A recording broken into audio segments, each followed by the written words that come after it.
7 ലക്ഷത്തോളം രൂപ ചെലവിട്ട് നവീകരിച്ച കെട്ടിടത്തിൽ തിപ്പലശ്ശേരി മൃഗാശുപത്രി വീണ്ടും പ്രവർത്തനം തുടങ്ങും. ശനിയാഴ്ച രാവിലെ കടവല്ലൂർ പഞ്ചായത്ത് പ്രസിഡന്റ് PI രാജേന്ദ്രൻ ഉദ്ഘാടനം നിർവഹിക്കും. 8 മാസത്തിന് ശേഷമാണ് മൃഗാശുപത്രി വീണ്ടും സജീവമാകുന്നത്.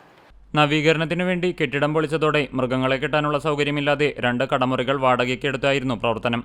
കെട്ടിടത്തിന്റെ ചോർച്ചടക്കമുള്ള പ്രശ്നങ്ങൾ പരിഹരിച്ചെങ്കിലും പ്ലംബിംഗും വൈദ്യുതീകരണവും പൂർത്തിയാക്കാത്തതായിരുന്നു പ്രവർത്തനം വൈകിയതിന് കാരണം. ഇപ്പോഴും വൈദ്യുതീകരണം കൃത്യമായ രീതിയിൽ പൂർത്തിയാക്കിയിട്ടില്ല. ജില്ലാ പഞ്ചായത്തിനാണ് ഇതിന്റെ ചുമതല. പതിറ്റാണ്ടുകൾ പഴക്കമുള്ള വൈദ്യുത സംവിധാനം ഉപയോഗിച്ചാണ് മരുന്നുകൾ സൂക്ഷിക്കാനുള്ള റെഫ്രിജറേറ്ററും കമ്പ്യൂട്ടർ അടക്കമുള്ള ഉപകരണങ്ങളും പ്രവർത്തിപ്പിക്കേണ്ടത്. പല സ്ഥലത്തും വയറിംഗ് തകരാറിലാണെന്ന് ജീവനക്കാർ പറയുന്നു. പഴയ കെട്ടിടത്തിന്റെ ചോർച്ച മൂലം ഷോർട്ട് സർക്യൂട്ട് അടക്കമുള്ള പ്രശ്നങ്ങൾ ഉണ്ടാകാനും സാധ്യതയുണ്ട്. 8 മാസം പിന്നിട്ടിട്ടും ഇതൊന്നും നേരെയാക്കാൻ അധികൃതർക്ക് കഴിഞ്ഞിട്ടില്ല.